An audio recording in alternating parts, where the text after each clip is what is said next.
you seen that post that I showed you last week about when dude was gatekeeping his food? Like, you're not even really like a fan like that. Like, Up to this don't even concern me. Yeah. Like, I don't even think you really want to listen to Griselda now. Facts. And I really, if you think about it, I really just brought myself into the conversation. You didn't even ask me. Like, you was like, I'm gonna go see him now. I said, yeah, let's do it. Fuck you, dog. For sure. No, I'm just playing, man. You nigga. My fault, man.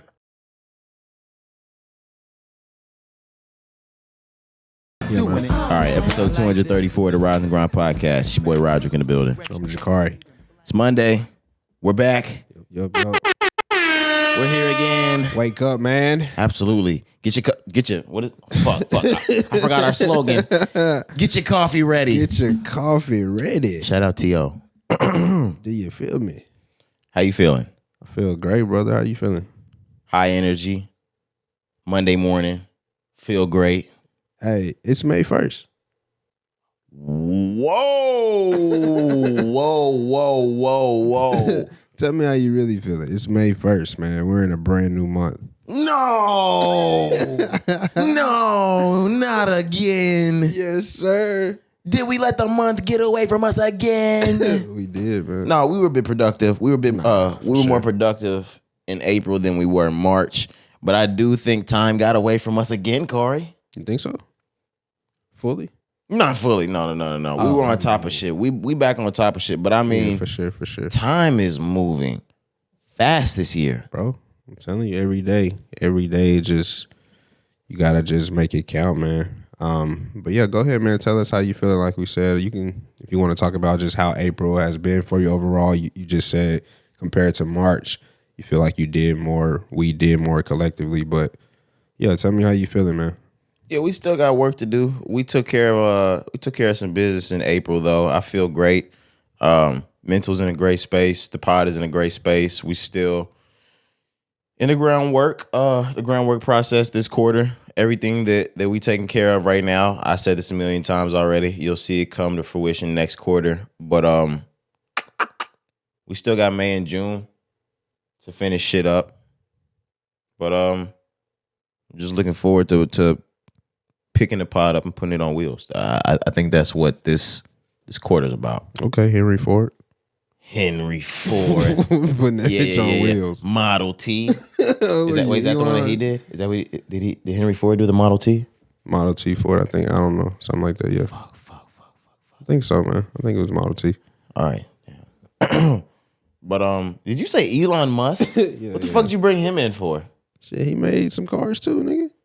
Yeah. He made the Teslas, and he made that one that came out, but we've never seen anyone ever drive ever. Which one? That supercar. Oh, the truck? Yeah. Yeah. The one that like blew up and shit. Would you cop? No. Oh, why? For what? It's probably fire.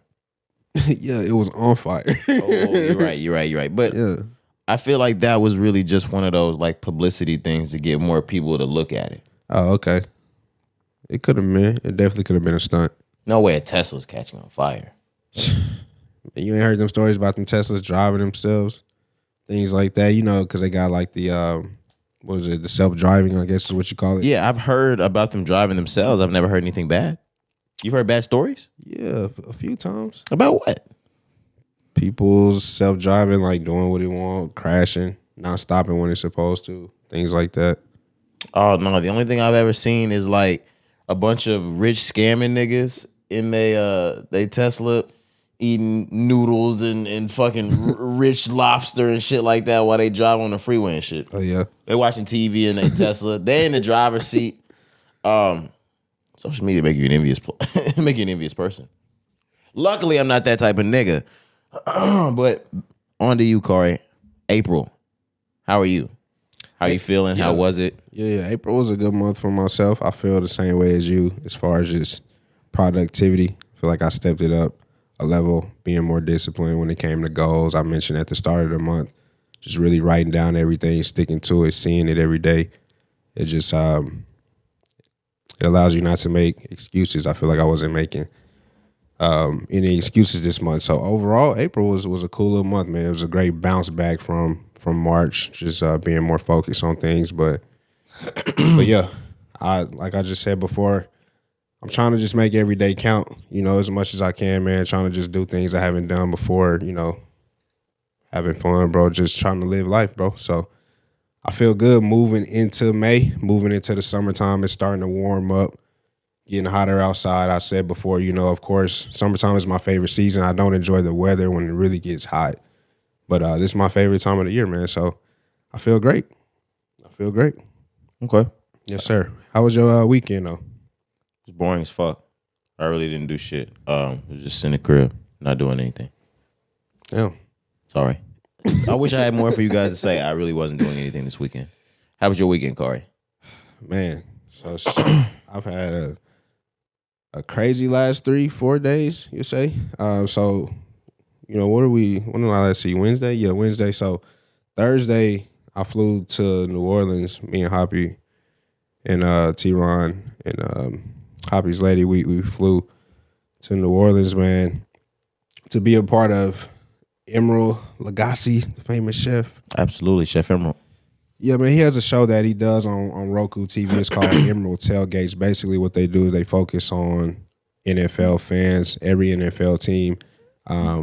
He does like a tailgate kind of thing, and he makes a meal that is dedicated to you and dedicated to your state and your favorite team in some way or fashion. So, of course, we were representing the Dallas Cowboys. So, they flew us out there. We were able to record and be a part of the show, man. That experience was very nice. I ain't gonna lie. It was fun. Like, I didn't know what to expect, going into something like Being that. on set looked like a good time. How long did it actually take you guys? Probably about 8 hours?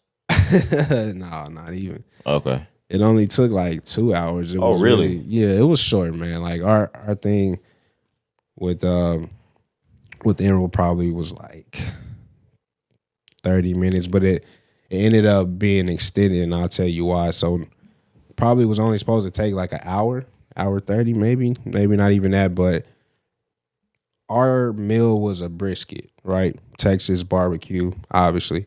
So, he's preparing a brisket. He made his own rub, things like that. He's preparing a brisket. He puts it in the smoker, and he tells the cameras, you have to let it smoke for like X amount of hours. It was 6 hours. But, of course, it's TV. So you already had one already done. Right. Yeah, we have course. a swap. So after he cuts that scene, they switch it out, get the swap, blah, blah, blah. But on the swap, he start cutting it. We rolling into the next scene. He starts cutting it, and he just don't like the way it looked. He's like, this meat not cooked. So we had like a malfunction technically, bro. So they had to like cook the meat longer. Did they cook the meat that he was cutting longer? Yes. Okay. Yeah, for sure. So that's why I ended up taking like a little bit longer. Probably we was there for like 2 hours. But anyways, it was cool, man. We pulled up to the set. So it was like a city park, but within this park, it's like an amusement park. They had like a Japanese garden there, all type of stuff. But we were kind of like in the garden area, and then there's like an outside kitchen, and that's where we were when we filmed the scene for the episode. So yeah, supposed to air in the fall or something like that. I think there's a part 2. They're actually supposed to come down here for a tailgate for when the season starts. Okay. But yeah, something like that. But anyways, man, it was just a good experience to just, be behind camera, see the whole other side of the set. You were on camera as well, though. Yeah. But like meeting the members, you know what I'm saying? Like the sound guy, bro, like I built like a relationship with him. His name was Jeremy. And he was just cool, just things like that, like meeting everybody that's a part of the production crew, directors. Like it was crazy. They was taking care of you, whatever you needed. I had people was like patting our faces, paper towels. They was like all type of shit, bro. Like it was an amazing experience. So, but yeah, anyways, that was Thursday, Friday. Oh, before you go on, I will say that's fire. Because growing up, I mean, you got like the people you see on Saturday mornings, Rachel Ray's, you see the biggest of the big, like Gordon Ramsay, shit like that. But when I think of like cooking shows, the Food Channel, growing up as a child, I swear to God, it doesn't matter what blog says what, the biggest chef I've always thought of would be Chef Emerald. So that shit's live. It's gonna be lit to see y'all on there. Yeah, Going Friday. No, I definitely appreciate that. And I didn't realize how big it was as well until we got there. Absolutely, he's huge. You know what I'm saying? And then like meeting him, he cool people, bro. Like we was chopping it up, like really having nice conversations with him. He really down to earth. So yeah, it was definitely a great experience. But we obviously flew down there for that, but we spent some time, you know, on Bourbon Street, just walking the streets, getting food, things like that. So it was cool to just be in New Orleans. That's like my third time Did visiting. y'all go out that night? Like nightlife type shit? That's what I mean. Like Oh, we okay. were just walking the streets of Bourbon because our hotel was like right on the French Quarter. Okay. So yeah, we wasn't too far away from Bourbon. But yeah, beautiful experience, man. Like I said, I'm grateful for that. Shout out to Hoppy once again for just inviting me on that experience, bro. Really had a great time. But anyways, moving into the next day, I got back on Saturday. You know, just kicked it, got some food, relaxed. Sunday, workout, of course, bro. Hit the Rangers game, bro. We beat the Yankees' ass. Yeah, man. Oh my goodness, yo. First off, let's talk about the Rangers. You need to really go to the Rangers games because Yeah, I'm already planning on going to one. the Rangers are really good right now, and I think they're gonna be good the entire year. So you need to hop on the tickets while they cheap. Oh yeah, I'm already planning on going to one this month. But yeah, bro. Anyways, they 15-2, like a grand slam. I ain't never seen a grand slam in my entire life. Really? Like in person. Yeah. I don't think I've never seen a grand slam in person. Now, like Mom Dukes, every year, you know, my mom gets tickets inside of like a suite to the Rangers game. Yeah. There was one that I was watching like Sammy Sosa hit a grand slam type shit when he was with the Rangers. An incredible night. I ain't gonna lie. I done seen some incredible nights with the Rangers at the old stadium, but go on. For sure. What about the new stadium? When Mom just go get that hookup? She already got it. Oh, for real? I'm trying to think if I've been in that. Yeah, I might ain't not seen the have. sweet shit. Yeah, because ever since I've grown up, my mom only takes her boyfriend and shit. She doesn't take us anymore. And I'm sure she's gonna find some excuse to bring my nephew this year. And it's crazy because my folks the same way. Like once I hit 18, like they stop taking me on trips. Yeah. I don't get anything anymore. I don't get no presents. It's all You know it's what I all mean? them. Yeah, but I understand. And yeah, like I said, it'll probably be my nephew, but I want those tickets because you've gone with me Yeah, of when we've been in those suites. Of course. Great time. Yeah, for sure, man. That new building is crazy for sure. Bruh, like even not being in a suite is still an amazing time. They got a Pluckers, they got a chicken, what is it, golden chick? Golden chick, yo. They got a bunch of different shit. I just named the two things that I liked out of it. They got way more in there. And it's a beautiful facility. I wanted to say arena, but it's not an arena. Facility for sure. But also when I went, man, the roof, they opened up the roof. That's another thing I had said, like, you know, the previous times I've been never had the roof open. This was 1:30 in the afternoon. So, you know, it was a beautiful day. The sun was out. They opened up the roof, bro. Great game. They won 15-2. Seen all type of stuff. Grand slam. The perfect day to be there. Amazing, bro. Great day for a ball game, like they like to say. But yeah, outside of that, man, you know, I'm back, ready to lock in. It's a new month. It's May. It's time to really take it to a whole new level, man. And really hone in on taking it to a new level. Let's do it. Yeah, man. Let's do it. All right, man. Are you ready to move forward? Let's do it, man. Did you have anything you wanted to get into before we started the pod? Yeah, so I have a question for you. Yeah, go ahead. Before we go ahead and get started here. What's the most memorable controversy in pop culture in your opinion? I can't say I can narrow it down to one. The biggest pop culture controversy, y'all are gonna think I'm just being biased because I like to take shots and make jokes. It's gotta be Michael Jackson's cases, correct? Bill Cosby, R. Kelly. R. Kelly. For sure. We've got Janet Jackson, Justin Timberlake at the Super Bowl. Oh yeah. You have Kanye, Taylor Swift. You've got Britney Spears, K-Fed when she shaved the head back in 07. That was a crazy time. The beginning of the end. Oh my goodness, that was crazy times, man. I can see her on magazines right now. I can see in a grocery store. Boy, that nigga Kevin Fettel. That K-Fed's a demon, man. Yeah. You know, those are crazy times. Oh my! You had to be there for shit like that. Jesus. That was before the blog era. Man, that was recession US. The Bush administration. How many times I gotta keep saying that? Oh my God, man, we went through some times with George Bush. Oh my gosh, man. Jesus. And the thing about it is, we'd go back and do it. Oh yeah, that was some crazy shit. Amanda Bynes. Do you remember when Amanda Bynes shit turned to her sugar turned to shit? Yep. What are some of the big moments for you, Cari? I mean, I named a few. I don't really have too many. I mean, of course we can. Well, are we talking pop culture? Did you say pop culture? Yeah, but we can talk anything. What you got? You got 9/11. That's the shit I was gonna say because that's not pop culture. Okay.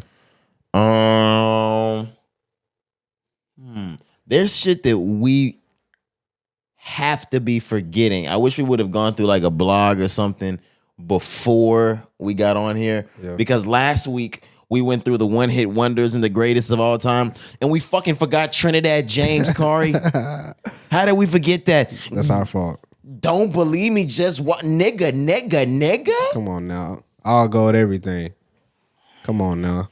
That's our fault. Pop the Molly, I'm sweating. Woo. Pop the Molly, I'm sweating. Woo. Mama. Nah, I'm not gonna keep as Potters, like, we apologize. Oh, honestly. As hip-hop, rap historians, as Potters, yes, we sincerely apologize for that utter fuck up. Yeah, that was crazy. But I don't really have too much, man. Pop culture wise. I'm just trying to think about 02, 03. Sports, Mike Vick. Oh my gosh, yes. We got Kanye, Katrina. George Bush doesn't care about black people. We have just Katrina itself. We have Kanye again. Taylor's might be the biggest of all time, Cari. I said that one. Oh, you said Taylor Swift, Kanye? Yeah, I said that one. Okay. Lil Mama Jay-Z, Alicia Keys. Oh, man. That's yeah. She stamped herself in history. yeah. Shout out. No, we got to give a round of applause. Shout out to fucking Lil Mama for stamping herself in hip-hop history. Forever, yo. You did that shit, man. She's in the Hall of Fame. She stood back to back, crossed arms with Jay-Z. With Jay-Z. Nigga, I cringe and turn that shit off for her. I don't even want to look at it. Yo, and then you know what's funny? If you've seen the entire scene, Beyonce tried to stop her before she walks up on stage. You seen that She part? did. She grabbed her arm. Dog. Lil Mama got her to fuck off. And the thing about it, did you see the way Lil Mama nodded her head as she was looking at Jay-Z? Yeah. She was teased. She was teased. Yeah, she nigga. was locked in. This is New York, bitch. She was focused. Yeah. She was locked in. Hey, is Lil Mama from New York? I think so. Okay. That's why she felt like she was able to do that. She's so New York. Yeah. Because if you're not from New York and you go through all of that just to get on stage. Fuck that, Cari. She's from Harlem. Okay. Yeah. But that's one of those things where you up at the very front, like, I don't care if you tapping on like the stage, shit like that. Like, that's all cool. But like, you don't go up there. Oh, no. She definitely shouldn't have done it. But like we said, it worked out for her, honestly. Did it though? Because thinking about who Jay-Z turned into, that absolutely fucked her ever getting like up there. Who's to say Lil Mama was ever gonna get up there? And that's no disrespect. Ooh, Cari, why you doing that to her, man? Let's just be honest and be real. Her lip gloss was popping like a motherfucker, nigga. And it was, but that song... Didn't she get a movie or something after that? I don't know what she got, but she didn't get enough. Ooh. And that's all that matters. Oh, he's spitting. Oh, he's going crazy. Yeah, but let's not say at that time, I don't remember the year. I'm sorry, but let's not say Lil Mama was really going to be on the up and up anyways, whether or not she walked up on the stage or not. Let's not do that. I mean, she was obviously up there with them. I mean, she was up at the front row at the award show. She was trespassing.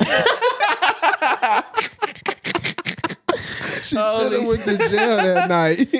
Trespassing is crazy. Yo, this nigga said that she was, bro. Little mama was trespassing, dog. Come on now. No, you're right. That's a crime. She should have went to jail that night. She should have got booked. Yeah. She should have been brought up on charges. She should have got booked that night. Come on. Now imagine if they would have got her the fuck out of there. Jay-Z would have had to bail her out though. And then sign her. No. Can't sign her after that. He didn't sign 21. 21 was already signed. You're right. Management though. Like, who's 21 signed to? Off topic. No. Don't even do it. Probably 300. But yeah.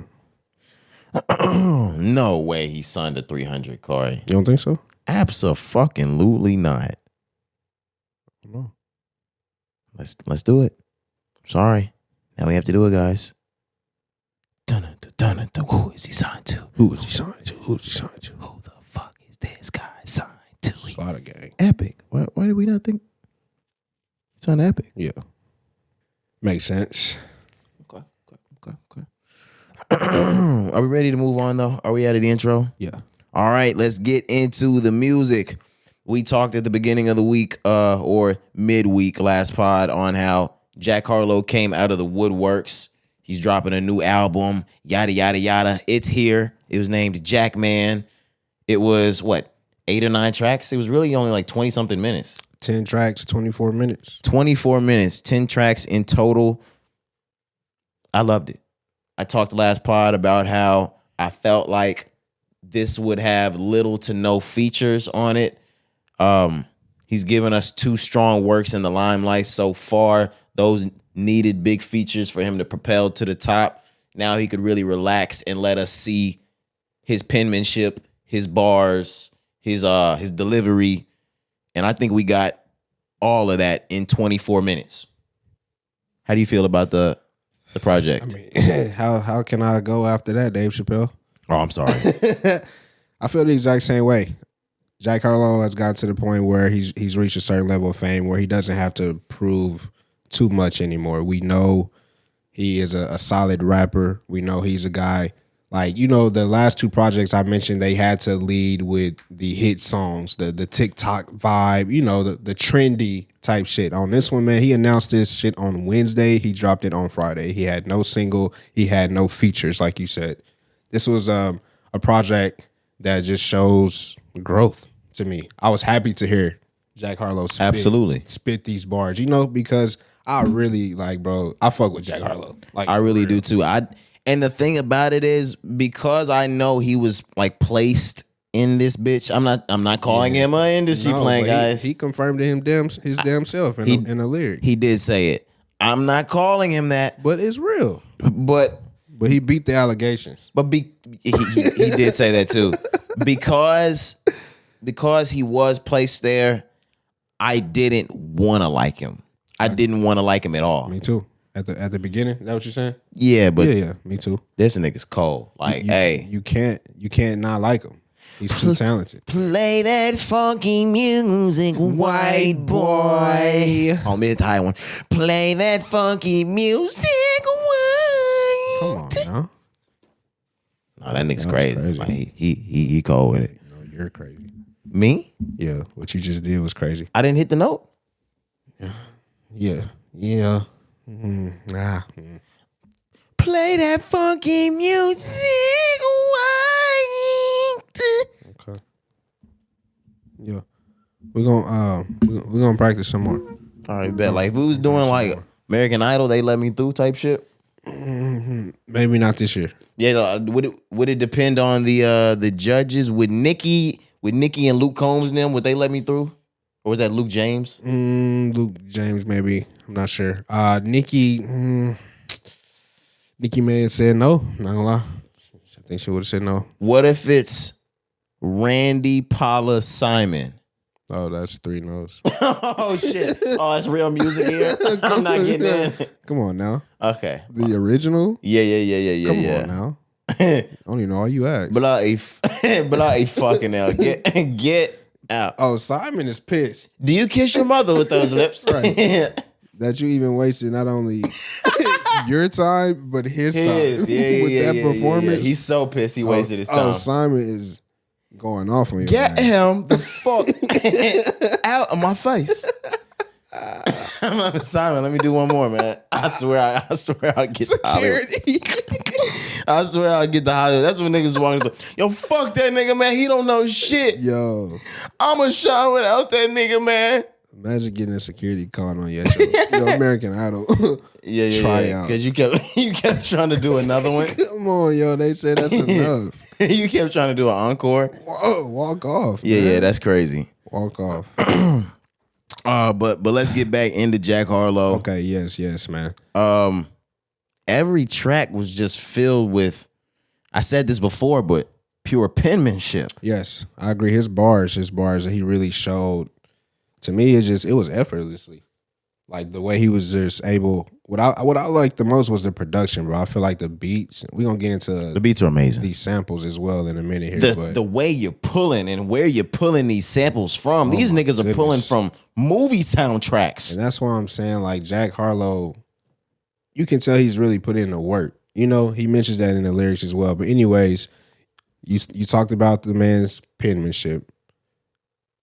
Down to the brandy lines. Jack Harlow, at this point, you gotta respect, bro, as one of the best rappers in the game. Oh shit. Let's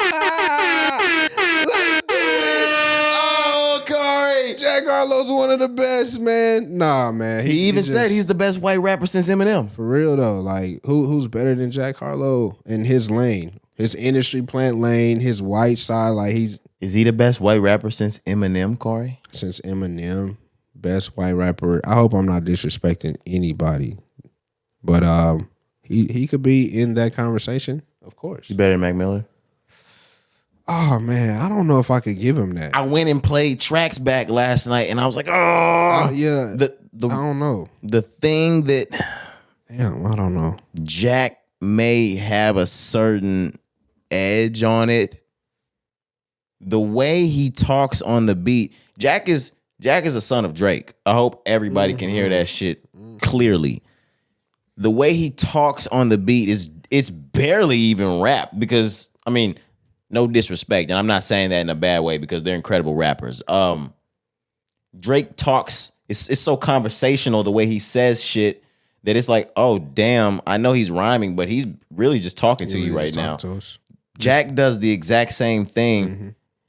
To the point where it sounds so much like a conversation. It's so lyrical. Yeah. Like he's just talking to you. He's telling you a story and he's putting you there. Mac doesn't do that. Now the bars are still amazing. They're crazy. And I still think that he's the better. He's definitely the more creative, better artist. That's fair. But penmanship, he might be the best white rapper since Eminem, Cari. That's fair. That's fair. Oh, man. That's crazy to say. Because when Come Home the Kids Miss You dropped, we didn't want to say that then. We didn't even want to give him having one of the best albums of the year. Were we really being that reluctant? Yes. We were. We were never being haters. Good music's good music, but with niggas like Push dropping that year, things like that, Kendrick, we weren't.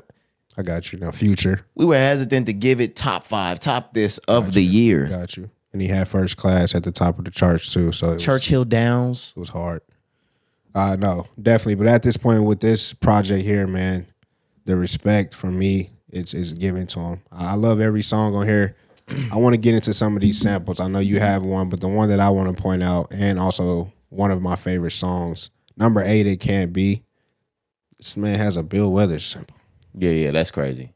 He's going absolutely insane. I don't think like y'all grannies wasn't listening to enough music for y'all. Y'all don't even know what it is, man. For real. Ain't no sun is yet. I'm not gonna do it. Like, come on now. I'm sorry. I'm not gonna ruin the king.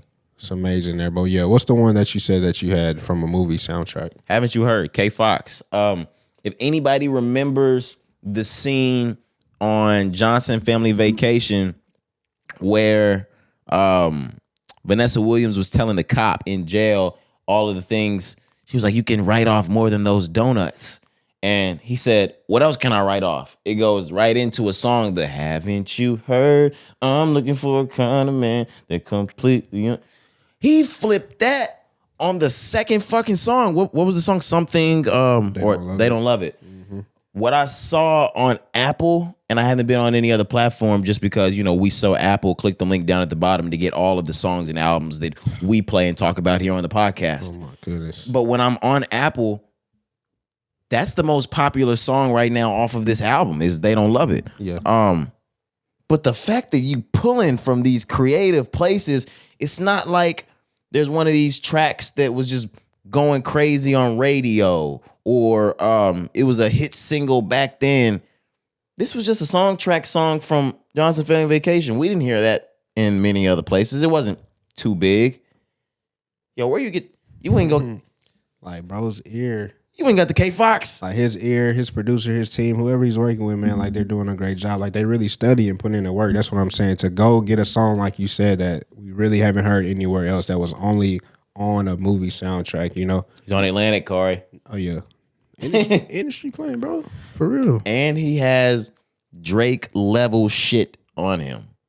Like his ideas are obviously top of the game level. I'm not saying that he necessarily does, but I mean, it's 2023. If he has writers that are helping him make music, oh, they are top notch, Drake level. If you hear the way this music is coming out, quality production is incredible. He's still early in his career to where he has to do amazing for him and for the label. So the label's still got the best of the best of the best producers making the best of the best of the best beats. They're getting him everything he needs. He didn't need not one fucking feature, man. He didn't even need it. I wasn't even looking for one. As soon as I saw one, most times or sometimes when you see an artist put out an album without features, you'll be a little hesitant to even go through the whole album. I had no worries. It was great. And it's a short listen. Did you have any more on it? No, sir. All right, I'm ready to move on. Sorry for being long-winded. Where are we at with it next? G Herbo? Yeah, the next project, G Herbo, Strictly for My Fans, #2. That also came out on Friday. Yeah, Cari, you were amped about this one. I was, man. I've only heard it once up until this point. So I can't really give, I guess you can say, a full 100% honest opinion. But it sounds okay from just what I've heard. Very lyrical, the same, flow that he has made popular up until this point where it's not really offbeat fully, but sometimes he'll go offbeat at certain points within the song. It just sounds like G Herbo, so I'm going to give it some more listens, man, but it sounds okay from what I've heard so far. Have you heard this? Absolutely. Okay. I've played this through twice now. We heard it all the way through in pre-production. I heard it while I was making breakfast Sunday morning, all the way through. But what I will say is it's a good project. I didn't get the chance to go through it and look at the names while the songs were going song by song. It was just playing. The only one that I really got to take a look at while I was playing it was Letter to My Love. Now, he went crazy on it. That was the one that I was like, okay. I mean, because I always go for that B-side, more emotional type of track. Mm-hmm. When I heard that, I was like, let me stop, go over to the iPad, click on this, see, save what that is. Yeah. Right.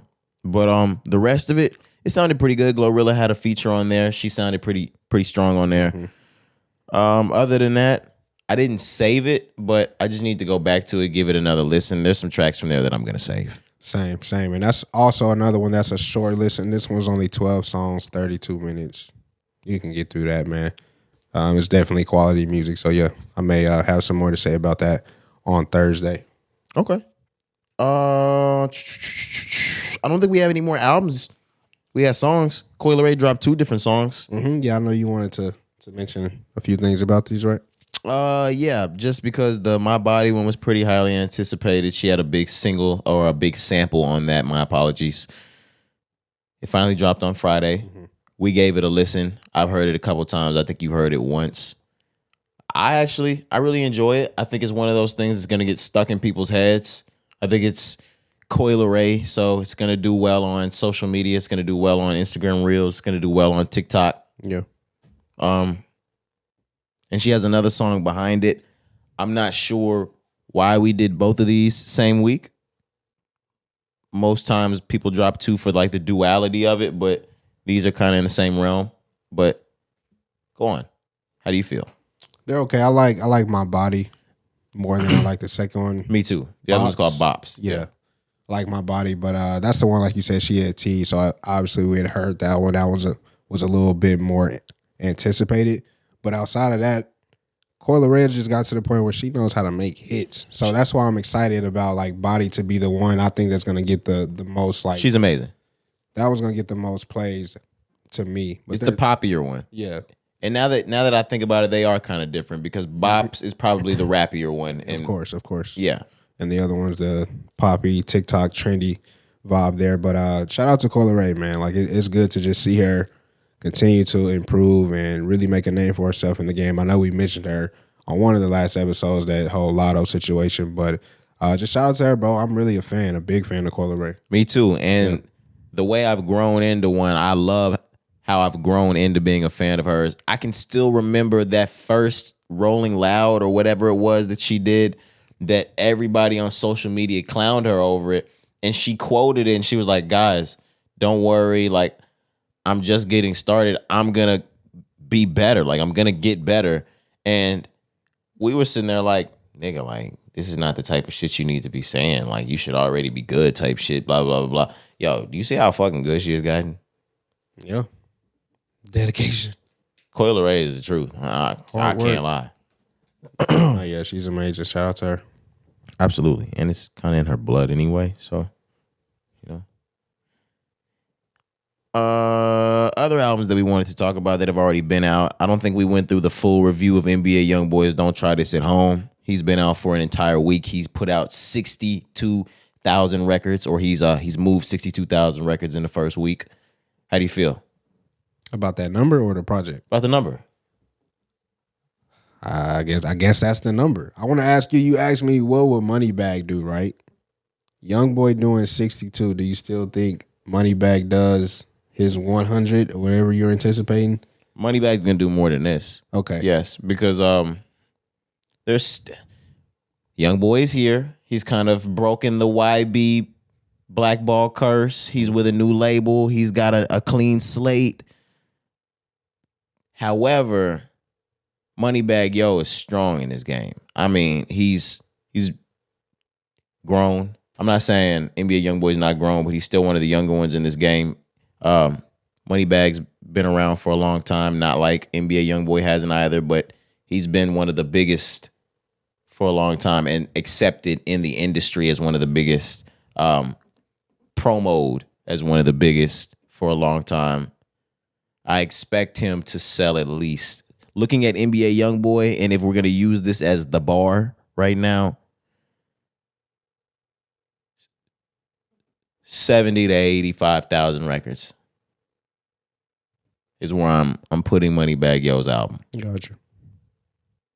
Man. Okay. We'll see.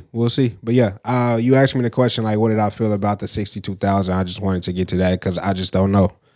I guess that's a good number for YoungBoy, you know, being on Motown now, releasing this project. I do like the project. I did listen to it fully. It does have 33 songs. I keep saying that because I want y'all to know. Right. It's a lot of damn songs. But what I will say for the project overall, man, it's great. It does to me sound just like any other NBA YoungBoy project fully. Now, there are some songs. I think this was a lot stronger, though. There are some songs that stand out to me.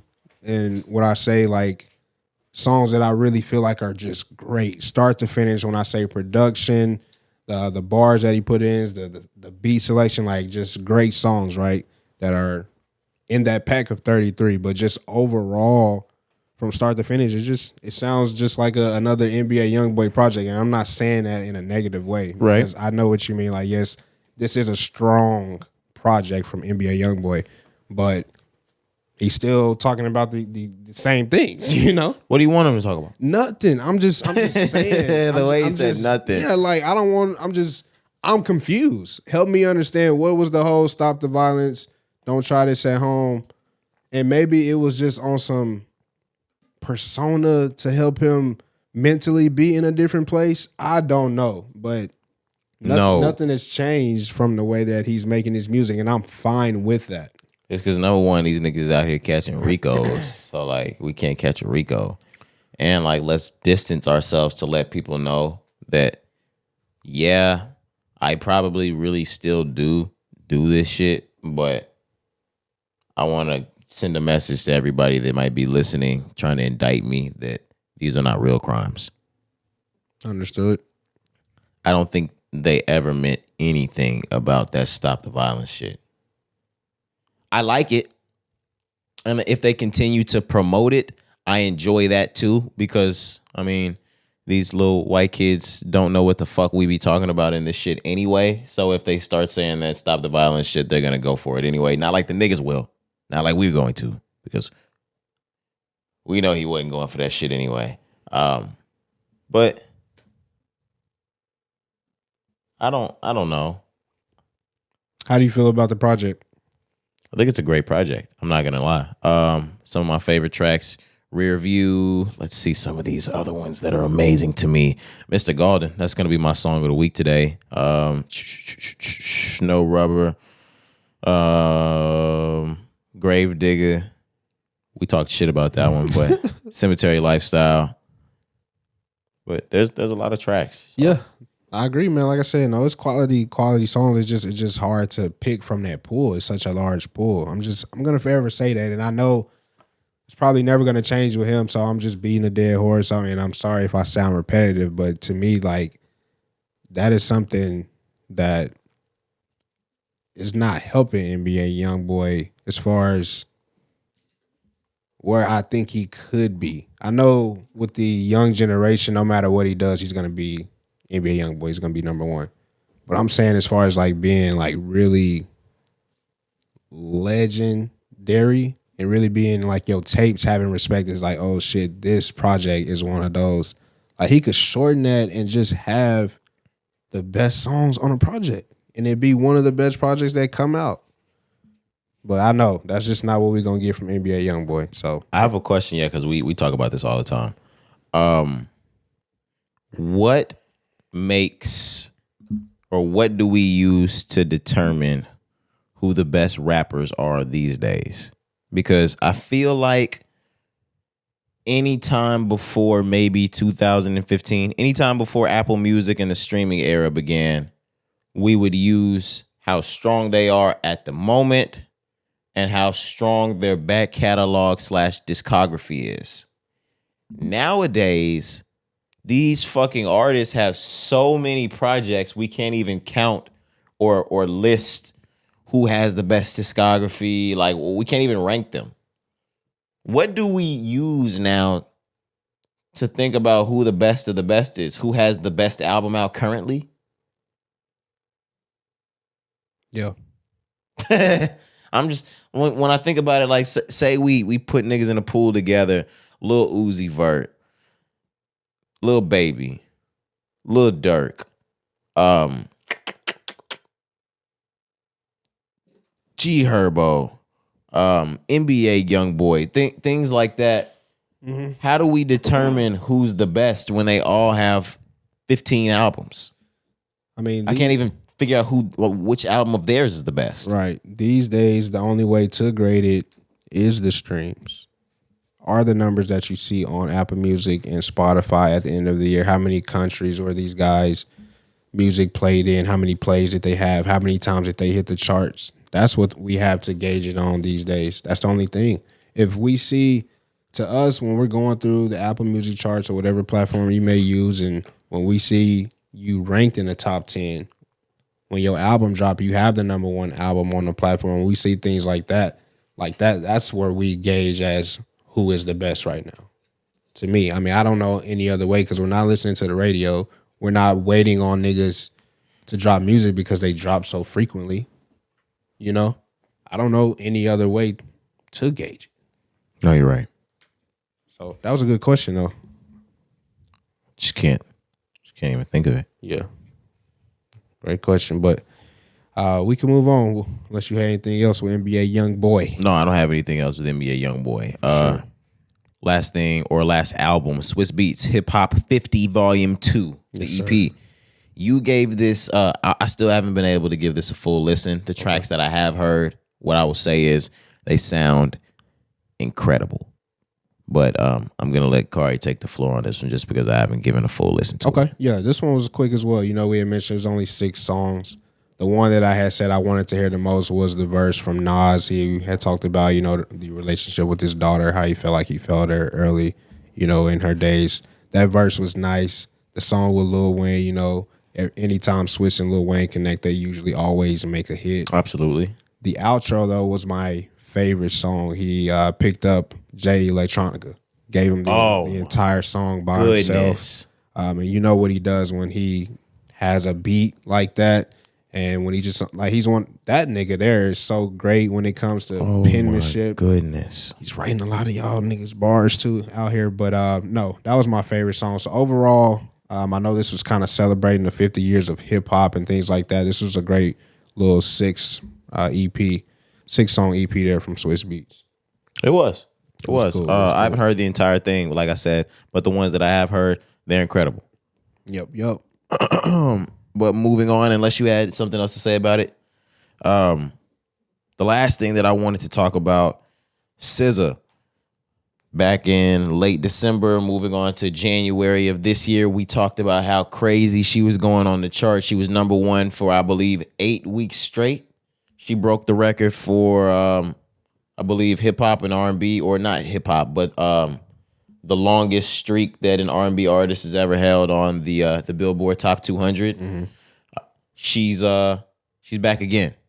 She is number 1 on the Billboard Hot 100. The Kill Bill, the I Just Killed My Ex. She's number 1. Did she drop a video for this recently or something? I'm not sure, but what I will say is I'm usually pretty up and keen with shit that's on social media between Instagram Reels and TikTok. That song's everywhere. Oh my God. Okay, I'm just asking because no disrespect. I just want to know like how it jumped like that. But she's fucking SZA, Cari. That's how it jumped like that. No disrespect while he disrespects SZA. No, I'm just saying because why that song? That's all I was saying. Like why Kill Bill? Like, nah, what you just saying though? Man, I don't mean it like that. I just did. A great song. I just did a double check. The Kill Bill video came out 3 months ago. 3 months ago. So that's really just off the strength. Mm-hmm. Like I was getting to. No disrespect, you know. But no, shout out to SZA once again being back on the charts, being number 1, and the number ones. I mean, the top 10 right now is very competitive. So to take over number 1 with the niggas who are in that top 10 right now, I'm sorry, with the artists that are in that top 10 right now, that's big ups to SZA, man, for real. And another big up that I'll say, because we've both said this before, scoring the number 1 album on the Billboard Top 200, I'm not going to say that's easy, but niggas can catch the right week and do that pretty easily. Mm-hmm. Now, the 8-week thing, that she's in a league of her own. But when I say having the number 1 album is common. Having a number 1 single, that's not common. And having a number 1 single 5 months out, or what are we in May now? 6 months out from your album? No, you tough. No, you pressure, folks. you tough. No, you pressure, baby. She's going crazy. That's hard to do. Mm-hmm. The number 1 in itself is hard to do, but that far out, that's hard. Maybe I like TikTok, Cari. What? Hold on, what? Where'd that come from? I always have sporadic thoughts. Maybe I like TikTok because before TikTok, radio had kind of already started to fade out. Radio's faded out, guys. the radio hit nowadays is really just some shit that we made pop somewhere else. But radio used to give the artist the chance to have a hit single or singles out before the album dropped. And then once the album dropped, they can pick songs from the album and use that as a single too, and continue to run that on the radio. Once radio kind of faded away, they didn't really have that alleyway anymore. You just went on your promo run and they fucked with the songs that were on your album unless you dropped videos after, like you were saying, which is why you probably thought it came from a video. Correct. TikTok is really giving niggas the alleyway for their album to have been out 2, 3 months, 4 months, and for niggas to pick another song and just send that bitch back up, or for the label to have another song in mind and they're like, all right, we're gonna send this one back out. Push the buttons on this one. Yeah. We're gonna do a music video still. Sometimes, even though, like you said, not in this case with SZA, they'll still do a music video, or you'll start some controversy. You'll do an interview. You'll pop up in different places, like we've said before. It's all a part of the game, man. So yeah, we've seen it. But shout out to SZA, dog. For real. Shout out to SZA, not for real. Man, I love SZA. She looks amazing too these days, man. Shout out to her. Oh my God. See, look at Cari being so fucking sexist. You always looked amazing, SZA. He said these days, you always look beautiful. Damn. Yeah. Look at him. Oh, where we at? Where we at with it? Bro, for real.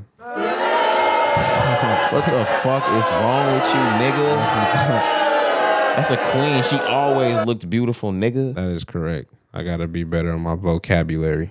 Man, these days. Man. You're sick. Are you ready to get in the news? Sick nigga. Yo, for real? Nah, I'm just ready. Is your sick ass ready to get into it? My bad. This is a sick Negro. My bad. I just got confused. I was really trying to just mention her song. Oh, get Good the days. fuck. Good days.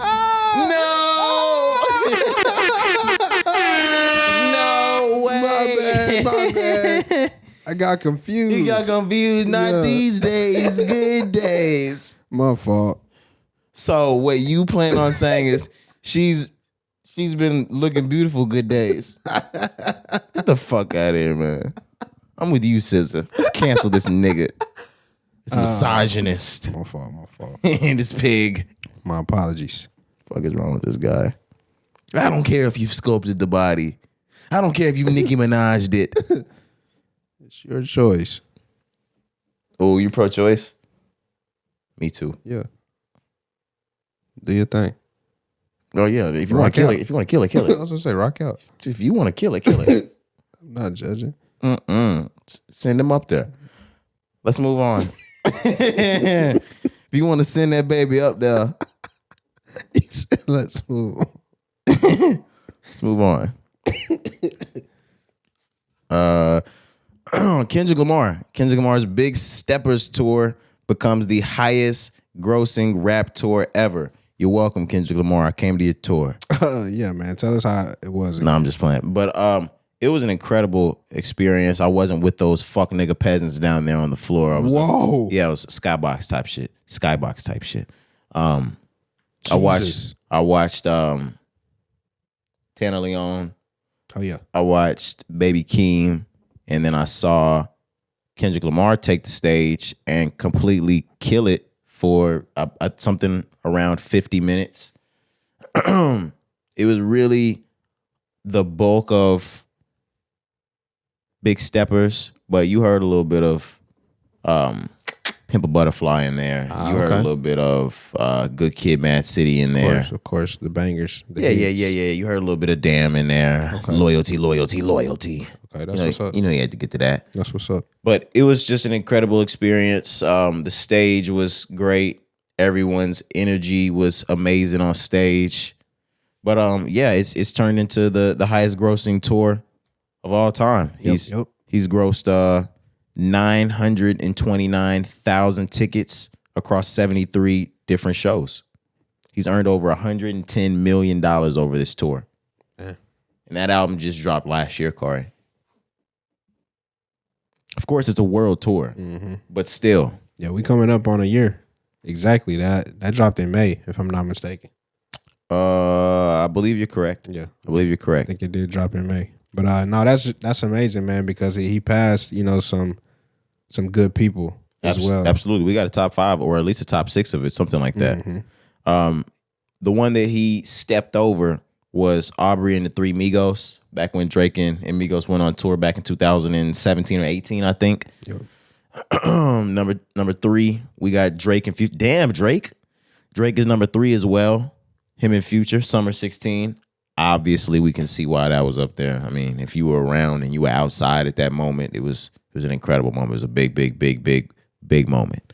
Kanye West and Jay-Z at number 4 for Watch the Throne. Number 5, Kendrick Lamar, Damn. Number 6, Travis Scott, Astroworld. I'm eager to see where Yeezus is. I really am. And maybe it just didn't gross as much because it cost so damn much. But it was like $1 million stage, That $2 one million backfired. stage, something like that. It was Yeah. backfired. That one backfired. Didn't he cancel the shows at the end? That was Pablo. Pablo, my fault. But shout out to Kendrick Lamar. Hell of a tour. I was there. It was great. If he ever drops again, I'm looking forward to the next one. I was just about to say the same thing. What if this was Kendrick Lamar's last tour? Then I'm okay and I'm satisfied. I need to see Drake and Lil Wayne. But what I will say is, even if it was from being young, I'll be able to hold on to the fact that I've seen all of my favorites except for Drake and Lil Wayne. At a young age, I saw my 2 very favorites. I saw Usher and Kanye, same setting. Move on, I've seen Kendrick. I've seen Cole. Seen Wale. I just need to see Drake and Lil Wayne to wrap this up. Of course, I have different favorites. Mac was my other favorite guy. Rest his soul. I didn't get the chance to see him. I've seen Dom Kennedy. I've seen it. Yes, sir. We seeing Larry next month. This month. May. Oh, oh my gosh. Oh my gosh. It's May, man. But yeah, I pretty much seen all of my favorites. Okay. Yeah, that's what's up. I got a few more I need to check off my list, but I got some similar ones to you as well. I pretty much done seen almost everybody. There's some I do want to see, but God forbid if that day came and I hadn't seen them, I'd still be okay. But them Griselda niggas, they on that list now. Like the same way we seeing Larry, but they haven't been to Dallas. Like Benny had a tour and he didn't come to Dallas. I was hurt. But the next time they come, I'll be in. So yeah, we got a slot. Absolutely. What do you mean we? Nigga, we got a slot. Fuck. Switching up all of a sudden. I was really gonna make it like like a solo. Yeah. Like For sure. If it was a solo mission, you should have just said that. That's what I'm telling you. Like For sure. damn, like I'll just stay at the crib. You seen that post that I showed you last week about when dude was gatekeeping his food? Like you're not even really like a fan like that. Like Up to it don't even concern me. yeah. Like I don't even think you really want to listen to Griselda now. Facts. And I really, if you think about it, I really just brought myself into the conversation. You didn't even ask me. Like you was like, I'm gonna go see him now. I said, yeah, let's do it. Fuck you, dog. For sure. No, I'm just playing, man. Fuck you, nigga. My fault, man. But again, another big ups and a shout out to Kendrick Lamar. Are you ready to move on, Corey? What we got? We got some tax news to talk about with a couple of different artists. I hope y'all paid y'all taxes, man. At this point, the deadline has passed. We are into May, so I hope y'all file for some extensions. Yeah. If y'all ain't did y'all damn taxes. The ones that we want to talk about, one of them, okay, we'll get into. But the other one's questionable, Corey. The first one is the questionable that I'll get into. Okay. The IRS claims that Beyoncé owes $2.7 million in tax penalties. They said or she's actually petitioned against it, saying that the government denied her millions in deductions and charitable donations. Why you looking at me like that? Because you were the one over here laughing. I wasn't laughing. Because it's Beyonce. That's some news that you think you would never hear, right? You don't think the IRS or Beyonce is not paying her taxes, would you? No, but do you want me to get into like the nitty gritty of it? Yeah. All right. It says, Beyonce is going up against an International Revenue Service, aka IRS, in a recent petition filed against the tax court contesting that she owes $2.7 million, yada, yada, yada. This notice claimed Beyonce owes over $1.4 million in additional tax and over $288,000 in penalty for 2019. For 2018, it alleged that she owes $805,000 in additional tax and $161,000 in penalty. In this 20-page petition, she came back and said that her agency was refused millions of dollars in deductions, including $868,000 of attributable something to charitable donations, yada, yada, yada. But it seems like they got some paperwork. The IRS or Beyonce? Oh, the IRS has paperwork. And it seems as though she has truly not paid, but with good reason for what Beyonce's saying. She's saying, I'm not paying until we clear up why I didn't get these deductions. Right. Exactly. And until it's resolved, she doesn't have to pay. Until there's whatever they figure out the situation. But with me, man, I don't really think this is news as much as it's being made. I know it's just because it's a high number and it's Beyonce, but I'm pretty sure she has the paperwork to back up the so-called charitable donations. Because when you that rich, you have to give money away to lessen your damn taxes. So people do this shit all the time.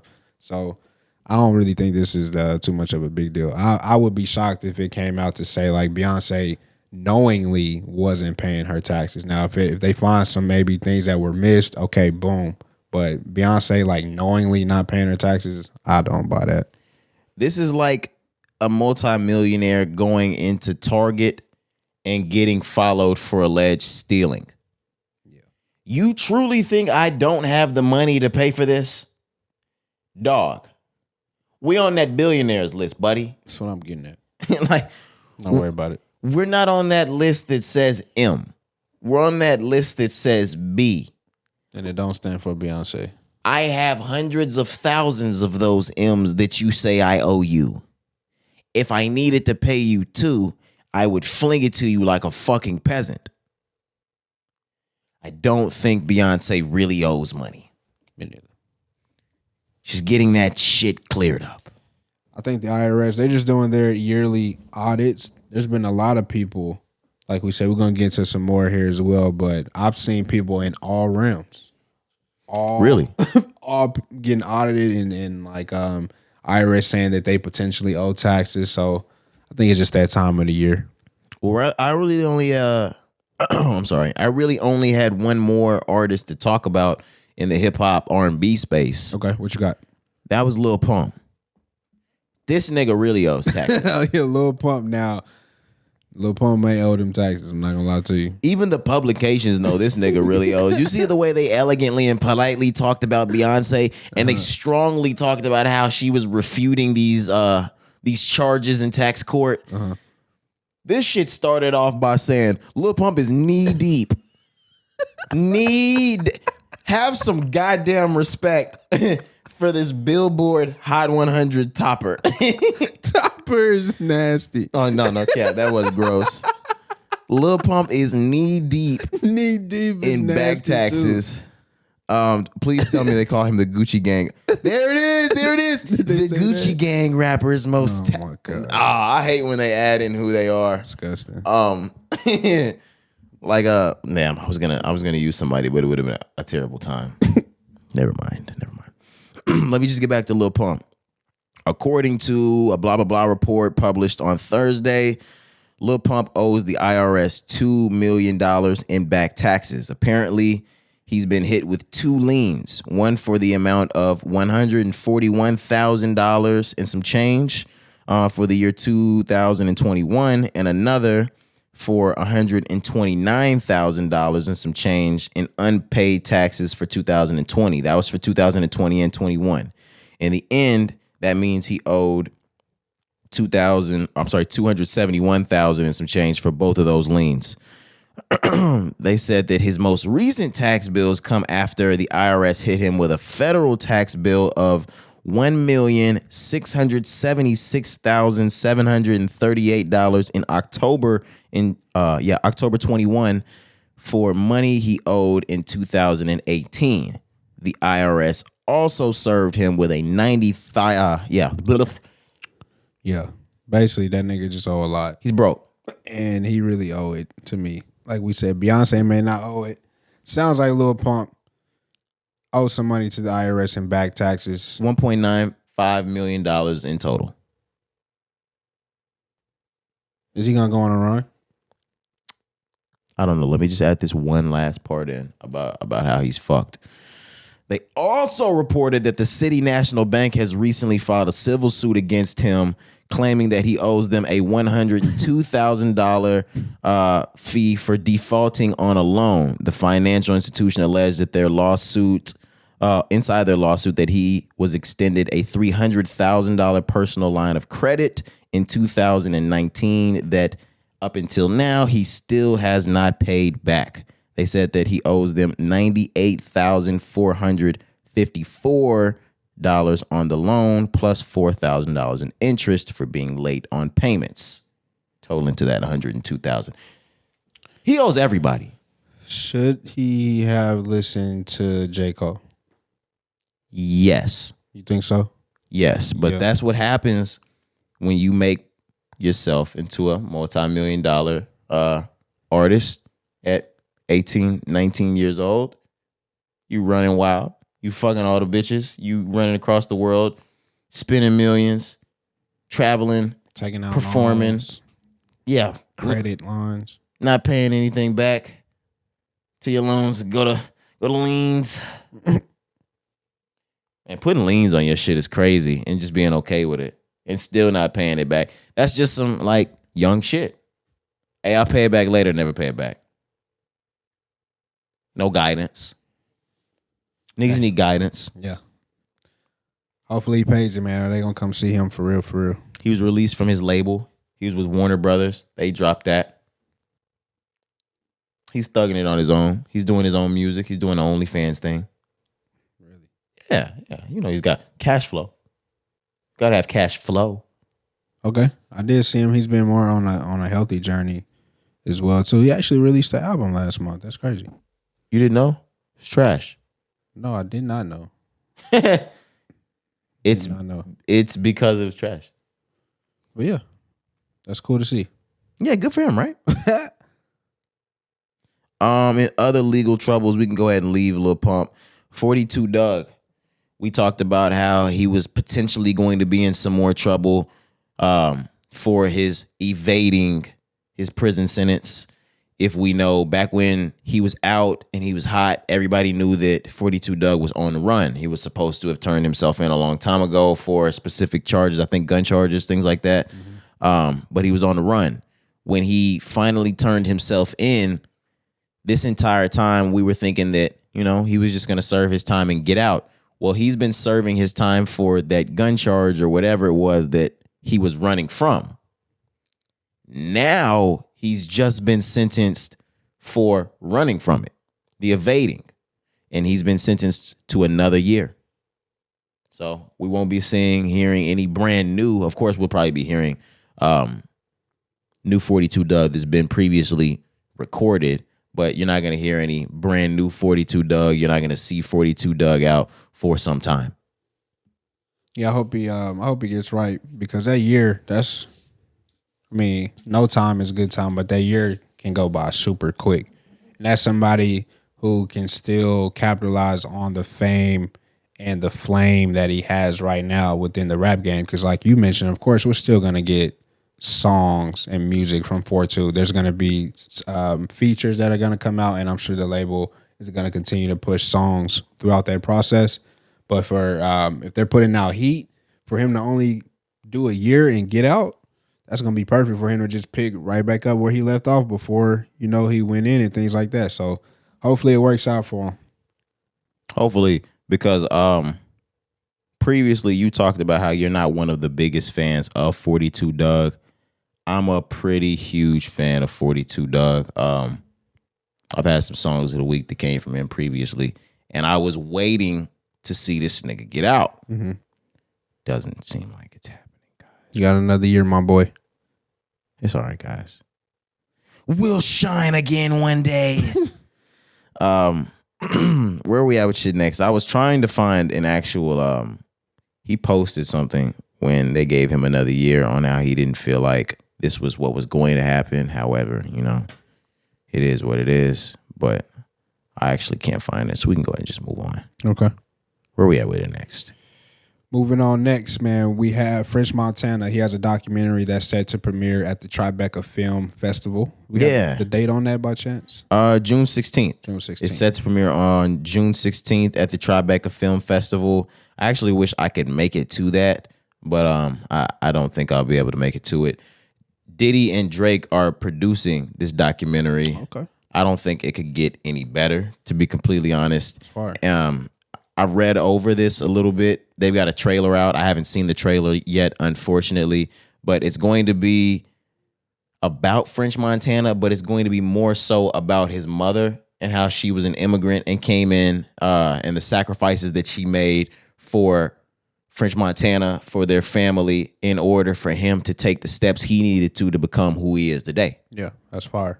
I'm just going to give a little bit more, saying basically exactly what I'm saying. Diddy and Drake have signed on as executive producers for French Montana's pending documentary called For Khadijah, which is his mother. According to a press release, the film will showcase the sacrifices made by an immigrant mother to create a better life for her family by leaving her home country and working multiple jobs to provide for her sons. Set to premiere on June 16th at the 2023 Tribeca Film Festival, For Khadijah is directed by Mandon Levitt. The event will be also a yada, yada, yada. It's supposed to be announced. Hip-hop heavyweights, social justice advocates, and pop culture icons are expected to be in the building, yada, yada, yada. It's supposed to be a great thing. Tribeca Film Festival usually has a great hip-hop doc come out every time. Okay. And I was reading a little bit more of the article. They say he's going to also do a performance afterwards as well. So shout out to French Montana, man. This is a guy that's getting a lot of awards recently. He's had the Diamond Records. He's getting more recognition. I was reading more up on his story just to go more into what I'm sure they're going to talk about in the film as well. It says that the 38-year-old rapper only spoke Arabic and French until he moved to New York, where he learned English, but also the language of hip hop. So with music and with him moving to New York is how he even learned how to speak English. That's crazy. Yeah, and that's crazy because now I want to know when it was that he moved to the United States. And from what I'm reading, he was 13.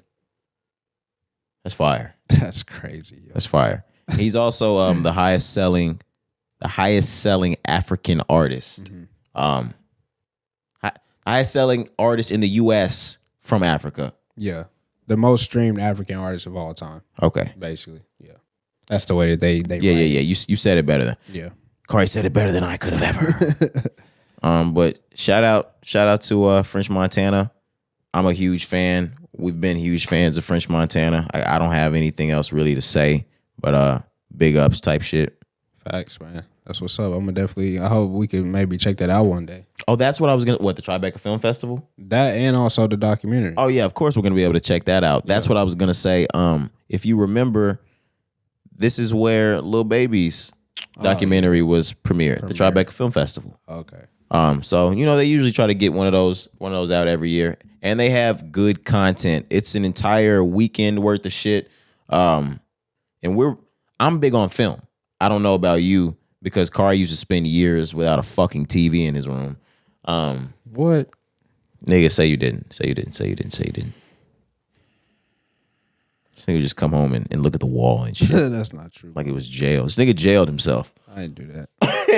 This nigga jailed himself is crazy. This nigga was penning letters and just writing it and putting it up on the wall. I was scraping on the wall with a razor blade. Yeah. You had the days chalked down. But the Tribeca Film Festival would be a great thing to go to. From independent films to documentaries to feature film type shit. I want to go to shit like that. I want to go to the IFC Film Festival. Things that we're gonna, gotta start making some moves. French Montana, did you have anything else on him? No, sir. We can move on. All right. Tyler, the Creator. We saw an Instagram post that went around. I sent that to you guys. He said something that I've been waiting on one of these artists to say for a long time. And I've been waiting on a really good artist to say it, because if a shitty artist said it, I wouldn't be able to hold on to them saying it because they're shitty. Tyler, the Creator, told niggas, yo, when I pass away, do not put music out. I don't want music put out posthumously, and I want it put in my will that music by me is not put out posthumously. Do not release it. How do you feel about that, Cari? I feel that that is a great idea, because when we get the posthumous music, of course, as a fan, you want to hear your favorite artist if they pass away, God forbid.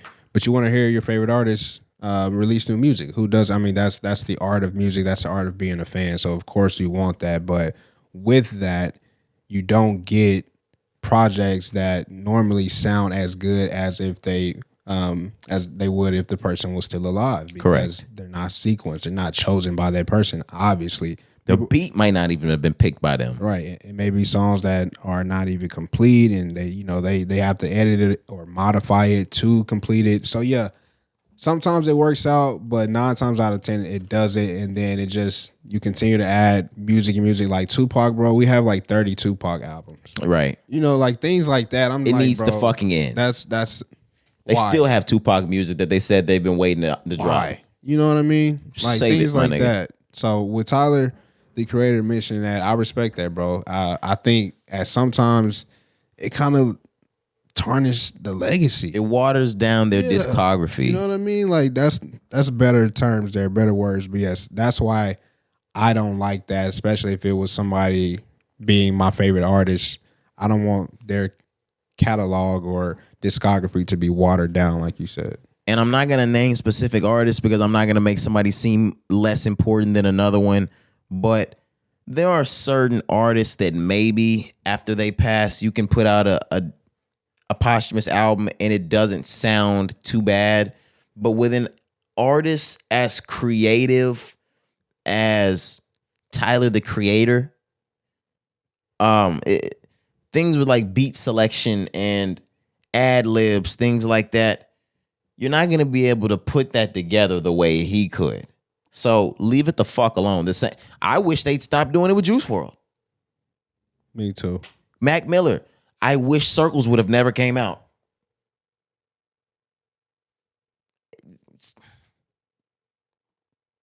You know? Yeah. I'm sure there's another Takeoff album in the tuck. I don't need it. I don't need it.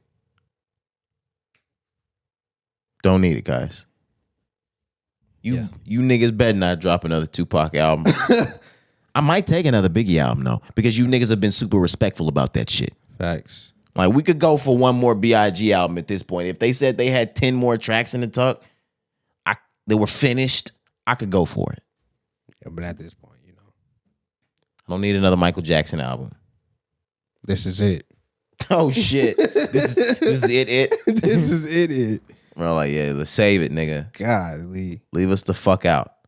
Man, speaking of films, documentaries, though, you remember the entire documentary and film of Michael Jackson's last? This is it? Yeah, you remember that? Yeah. I remember he was bone dry, skinny.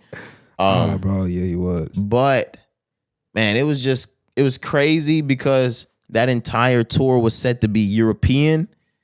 Yo. But you just knew, because it was This Is It, you just knew after that European side, he was coming home. Like, bro was coming home, and there was no way Michael Jackson ends his career without a U.S. tour. He's coming home and he's finishing this bitch here. Didn't work out that way, you know? Just wasn't in the cards. You know, technical difficulties. You crazy? All right. He propofalled himself to fucking death, Cari. Not a technical difficulty. It's called a drug overdose. My bad, man. I'm sorry. Speaking of death. Oh my fucking gosh, Cari, we lost the king. We lost the legend. Jerry Springer has passed away at the age of 79, Cari. My goodness. He was battling pancreatic cancer. We didn't know because I believe he was silently battling it. That's correct. When I tell you this is one bad white man that has been celebrated in the black community for decades on decades on decades on decades. We will never forget a nigga like Jerry Springer. There should be a holiday for a nigga like this passing away. The only person that we gonna treat like this when they pass away, God rest his soul, and God forbid, is gonna be Maury Povich. Oh my goodness. I almost cried real tears when I found out Jerry Springer passed away, Cari. No way. I swear to God. Real tears? Because, all right, Cari's parents, like, your parents, like, they're like super good people and shit. What? My dad was like gangster as shit. So he worked an afternoon shift that didn't start till maybe 2 or 3. My dad watched Jerry Springer faithfully every single fucking morning. So, and Maury too, Montel Williams, all that shit. So any day that I stayed home from school sick, I'm watching Jerry Springer with my dad. Every single morning, every 3 months, summer vacation, I'm watching Jerry Springer and Maury with my dad. It was a staple in my house, which is why, like, if you see how crazy the black community went over that shit, that's why. Because every day we were sick, we were at home, we watched Price is Right type shit. When that was over, you went over with your dad or some shit like that. He in there watching Jerry Springer, and then it's Maury. And for that nigga to be gone, it's just crazy to think about. And he had some of the wildest shit going on the show. No, definitely. I mean, I had the same story track. Like, I wasn't watching Jerry Springer. No, I'm not saying you wasn't watching it. But no, I have the same stories, man. So mine, like, my summer vacations, I would always get sent to Oklahoma where my family grew up. So as soon as school is over, really, bro, like the last day of school, like that. Everybody got it somewhere. Man, like a week later, I'm probably in Oklahoma for the entire summer. So I'm in Oklahoma staying with my grannies, all my aunties, and my cousins, right? They all women. So I remember falling asleep late night. It's summertime. I'm staying up all night on the game. I'm a kid, right? But staying up 2 o'clock in the morning is when Jerry Springer would come on. And me and my aunts would be up, staying up to 2 o'clock in the morning to watch the new episode of Jerry Springer. You had mentioned Maury as well. Even Steve Wilkos, you got to throw him in there as well. Absolutely. You can't sit in my fucking chair. You don't fucking deserve it. Right. But Jerry Springer, man, no, I definitely understand like the influence that he had on not only the black community, but just TV. Trash general. TV and reality TV in general. Yes, absolutely. Sir. He's the godfather of that, man. I was reading the article. The king. I know the Jerry Springer show ended in 2018, but he recorded 4,000 episodes. I could not believe that number when I read that, bro. That is work. Jesus Christ, yo. Man. I take my hat off and tip my hat to that nigga the same way I would tip my hat to Bob Barker from The Price is Right. Oh, you have provided millions, decades on decades on decades of entertainment. And most TV shows, when you think about it, come on weekly. You did this for niggas every day. Every fucking day. You got to take your hat off to a nigga like that, to a nigga like Jimmy Kimmel, to a nigga like Jimmy Fallon, those type of niggas that are going at it every day, provide content, keep you entertained every single day. That shit's so hard, yo. I sent something to my mom and my sisters because, I mean, our family, we knew how we was about Jerry the Springer. I said Jerry the Springer. About Jerry Springer. There was a point after all of the stories were told where Jerry and his people would go around with a mic and they would get to talk about people. And when they talked, when they pointed out who they were talking to, they would insult the shit out of them. I sent them a post that said, "Hey Jerry," they said, "I got a question for the big blue humpback whale in the back." Bro, that shit would be crazy because the bitch would run all the way up to the fucking. Facts. Oh my gosh, man. Fucking Jerry. Yeah. Nah, it was when I got the news, because I was just making fun of you, said you almost cried. When I got the news, though, it did, like, I was like, damn. Like, how you feel just like that sudden moment, you like, damn, like, Jerry Springer. You know?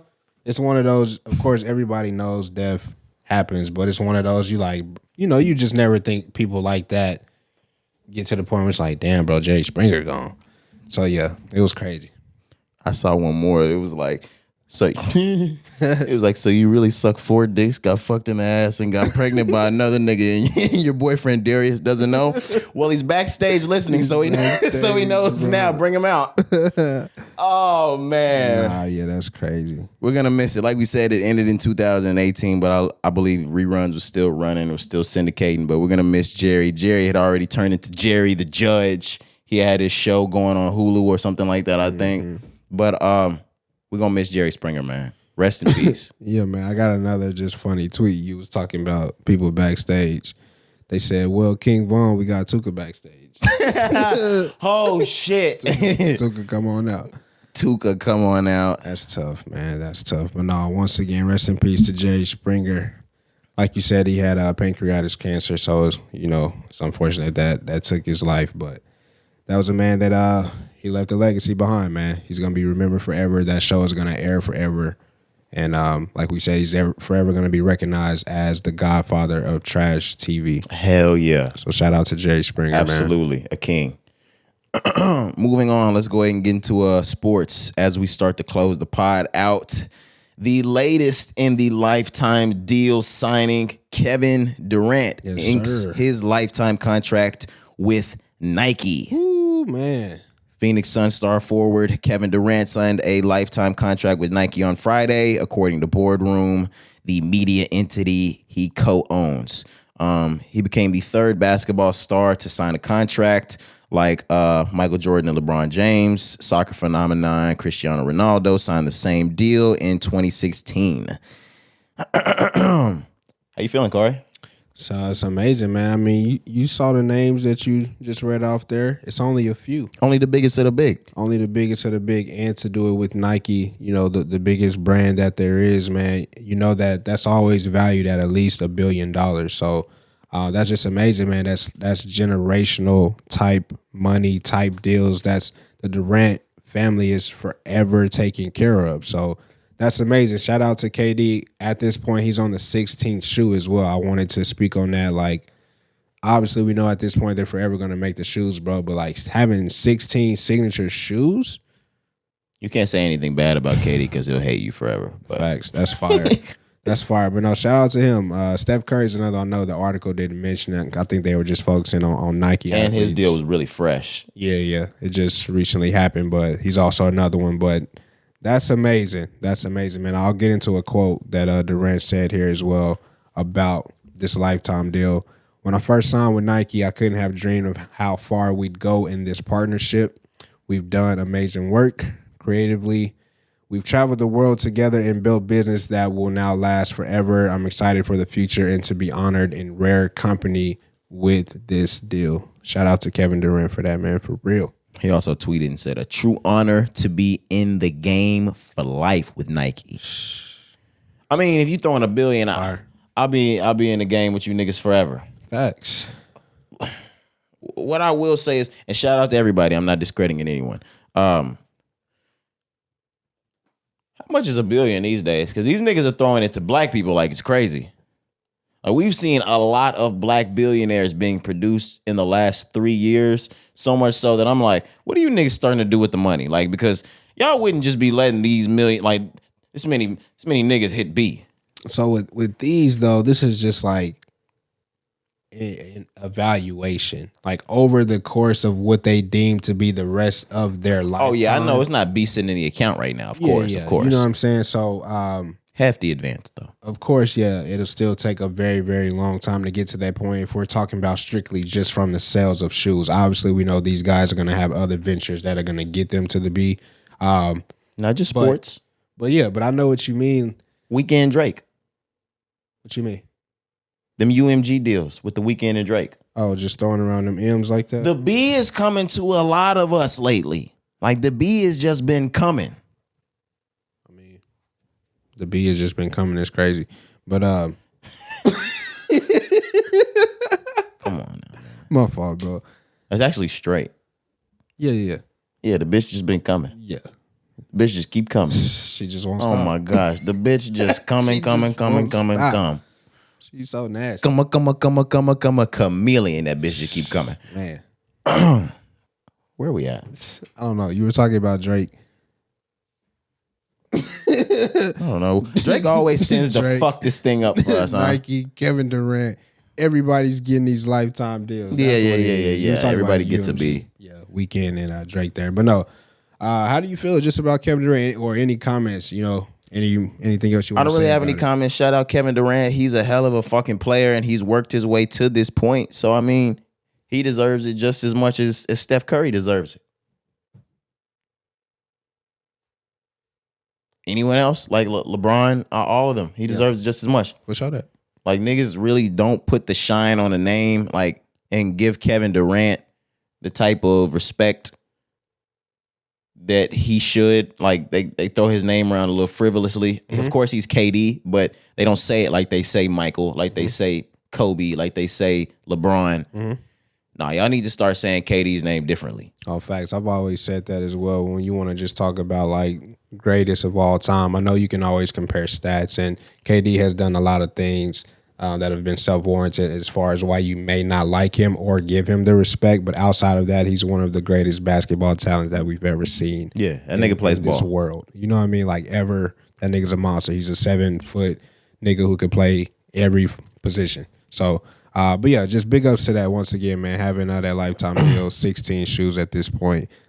Like I said, this is a deal that sets your family for generations, man. So that shit is tough. That shit is tough. But moving on, I just wanted, now that we in basketball, I just wanted to talk about the playoffs, man. Have you been watching the NBA playoffs? I've been watching a little bit of it just because I'm a Laker fan. So I'm watching the Lakers. You know, we had to go get Ja and them niggas the fuck up out of here. Man, Josh said he was good in the West. Man, stop playing games, nigga. You not good over here.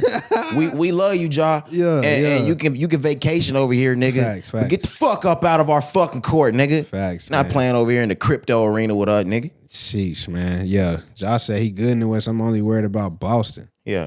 Go the fuck home. Sit your ass down. We'll worry about Boston. And then Dylan Brooks said he poked bears. Dylan Brooks is somewhere drinking out of a pineapple in Cancun right now. He better shut the fuck up. I hope he practicing in a gym somewhere. Sorry. He better hope LeBron don't push the right buttons and he never plays again. You know what, bro? What is crazy? I don't think he gonna be on Memphis for too much longer. Listen, you better He a hope free that he agent. hasn't pushed the wrong buttons and he don't play. But that shit that he pulled at the end of the series, Not speaking. yeah. I'm sorry, there's certain Oh, people that you can piss off and like fuck shit up. You see, Delonte West fuck LeBron's mama. Look at him. Chill. Put some more respect on Gloria James. I love Gloria James, but look at Delonte West shitting on himself outside every gas station. Every gas station. Oh, you fuck because up. he LeBron's mom? Absolutely. My goodness. My God. Stay away from Braun. Better not fuck with Bron. Facts. Don't talk shit to Bronny. Facts. What's his other son's name? Bron? Bryce. Oh, Bronny and Braun? Yeah. Bryce. Bryce, don't talk shit to nobody, nigga. I gotta apologize for that shit I just said now. I'm gonna DM that nigga. Nah, no cap. You want to know another one? Elon gave him that blue check back, so even Elon's scared of LeBron. LeBron got power. Absolutely. He got hella power. He probably just ran into LeBron and was scared he was finna get his ass beat. Yeah. LeBron looked like he fucked Elon up. Probably would. But yeah, I've been watching it. For sure, man. So you mentioned the Lakers. They on to the second round Absolutely. with the of course. Warriors. How do you feel about that? The Warriors. So it's the Warriors and the Lakers now, the conference semifinals. It's gonna get interesting, Corey, because any other time I would think Golden State would just do it to us. But I know Sacramento was good. I actually expected Sacramento to make it out of that series. The fact that you niggas went 7 games with the Sacramento Kings makes me happy a little bit. I was hoping we saw the Sacramento Kings so we could get them the fuck out of here and went straight to the conference finals. But I feel a little more confident after you went 7. I can't say LA wins this. But I feel confident. I feel like this is Golden State's last time to try to do this. I feel like they're not. Golden State's not going to be Golden State moving forward after this. Yeah, this is the last dance. This is it. So-called. But no, I mean, you described that perfectly, man. I agree as well with what you said there. And the last thing that I just wanted to point out also, with it being possibly the last time that the Warriors may have their little dynasty together, simply put as well, this may be the last time we ever see LeBron and Curry face off. I tried to tell my mom that. She tried to act like it didn't matter. That is one of the biggest things. This is the two must-see TV best players. Of course, you have more active, younger players in the game nowadays, but when you talk about GOATs in the game today, you really only have 2 left, and it's Curry and it's LeBron. This is going to be the last time you get to see them head up. This is must-see TV. Absolutely. Like, without a doubt. What I will say, though, Corey, so I'm not too much worried about the West being a factor, and we can get into Denver and all of them in just a moment. For me, all roads lead to Boston, and that's who wins the NBA Finals this year. Okay. Y'all can stamp me on that right now. Like, I don't be wrong type shit, though. Like, put your pride picks on me, goddamn. Put your pride picks. Put your pride picks on me, goddamn me. Goddamn. Yeah. Do you have a pick on who wins the finals this year? I don't, but I want to pick one right now just to make a bet. But no, I don't. This is Boston's year. And the thing about it is, even though I'm such a huge Lakers fan, I love the personalities, the style of play, and the characteristics of those young niggas on Boston so much. I love watching them play. I love watching them play in the playoffs. They have some of the most exciting games to fucking watch. I hate saying that as a fucking Laker fan. I hate saying that I have them as a pick to win as a fucking Laker fan. But them niggas deserve that shit, bro. They just been going crazy. We'll see, man. I don't have a pick though. I'll need to wait until we get through this last round. Once we get to the finals, the conference finals, I can give you a pick. Who do you think from the West do you think you see go to the finals? So you got Denver going up against Phoenix. And y'all niggas got to stop saying Phoenix is really as strong as they are. And then you also have, like you mentioned, LA and San Francisco Warriors, Golden State Warriors. What? Let me renege what I just said. We can say that Phoenix is as strong as they are. Stop making CP3 a part of that factor. I'm tired of it, guys. I'm tired. I'm sorry. I'm tired. Fucking sick of it. And I don't care if it's Golden State or the Lakers. Phoenix isn't beating either of them 4 times to me. I'm going to pick Denver coming out right now based off that game 1 against Phoenix. If they continue to play like that and to finish off this series, and on the next, I'll take Denver coming out the West. Hey, camera, which cameras? Y'all niggas see Jamal Murray in game 1? I did. That boy put on a show. Feed the bear. He's the bear. Yeah, that boy put on a show. That nigga put on a clinic. Corey. You knew I was going to do this, right? God. Stop fucking talking to me about Jamal not being a nigga on that motherfucking squad now. He's not. That fucking Jamal squad, nigga. So look, See, now you're gonna make me really break down the analytics of this game.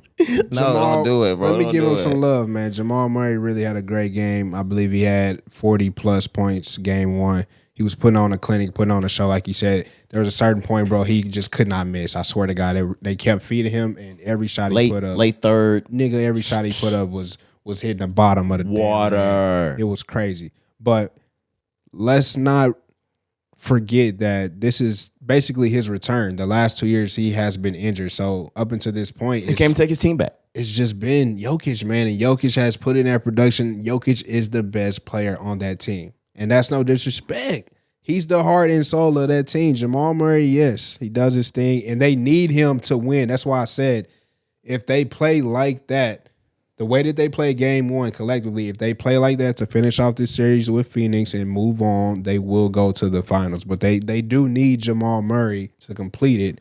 But Jokic is the best player on the team, man. Stop that. You know how women say that sometimes there's one of them out of the group that gives main character energy? Yeah. Jokic don't have main character energy. Okay. Jamal Murray, that's main character energy, nigga. That's fair. He can't, come on now. He can't lead this bitch without the energy, nigga. Hey, it's only game one. We'll see. Because they going to need Jokic, I promise you. Oh, they do need Jokic. Because Jamal Murray not going to have another 40-point explosion like that. Not to say he's not going to have a great game. Without Jokic, it's tell me how my ass tastes. Facts. Barbecue chicken. Couldn't do it without me. Yes, I understand. For sure. But it's the same thing without Jamal. Yeah, I agree. They need him. Okay. They need him to get to the finals and win. True. Without a doubt. Great basketball so far, though. We're down to the last 8. And it's been great, man. I've been loving it. Absolutely. I'm looking forward to more. I don't really have more. Yeah, that's on it. I just wanted to mention we ain't really talked about it too much. So yeah. As we get down to the wire, we're gonna have much more to say. Of course. Because it's getting more interesting as the days go by. Yes, sir. Can't keep my fucking eyes off of it. Yes, sir. All right. I think that was it. That's it, man. All right, man. Let's go ahead and get out of here. It's been episode 234 of the Rise and Grind podcast. Your boy Roderick. I'm Jack Harlow. All right, man. Let's get out of here.